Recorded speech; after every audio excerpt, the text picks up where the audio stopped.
Planong sampahan ng kaso ng Iloilo Provincial Government ang mga responsable sa malawakang brownout sa isla ng Panay. Balitang hatid ni Tina Panganiban Perez. Tapos na ang kalbaryo ng mga taga-Western Visayas kasunod ng malawakang brownout doon. Pero sabi ng National Grid Corporation of the Philippines o NGCP, kahit matatag na ang supply ng kuryente ngayon, hindi nila masasabi kung mauulit ito o hindi.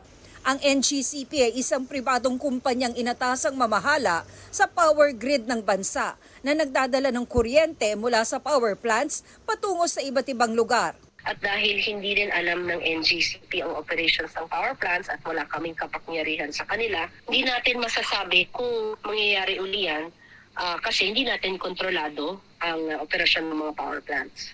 Pero ang Iloilo Provincial Government, pinag-aaralan ng pagsasampa ng class action suit laban sa mga responsable. We will find legal recourse so that we can vindicate not on the damage that has been done to our people. Kagang isa ko ka-purpose na so that we will continue to apply pressure so that it will not be repeated. Accountability. Si Pangulong Bongbong Marcos, nagsabi ng nasa NGCP ang pananagutan sa malawakang brownout. Pero kumpiyansa ang NGCP na maipapakita nilang hindi sila ang nagkasala sa nangyari. All of this will go through due process, and due process dictates that you hear all the sides involved, and we are confident with our data. We don't invent things. You will see that the incident had nothing to do with transmission operations. Magkakaroon ng hiwalay na investigasyon ng Senado at Kamara sa issue. Nais din nilang repasuhin ang prangkisa ng NGCP. Sa resolusyong inihain ni Ilocos Norte 1st District Representative Sandro Marcos, inirekomenda niyang ibigay na lang sa ibang kumpanya ang systems operation ng NGCP at tututukan na lang ng NGCP ang konstruksyon at operation ng transmission grid. Sagot ng NGCP.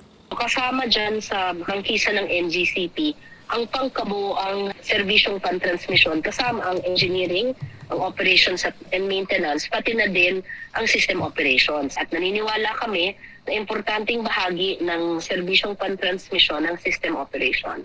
May mga rekomendasyon din ng ilang mambabatas na pagmultahin ng NGCP. Kung mabibigyan kami ng patas na boses at titingnan ng maigi yung datos na nakalap sa sistema, mapapatunayan na hindi ang NGCP ang naging dahilan dito sa economic losses na nangyari.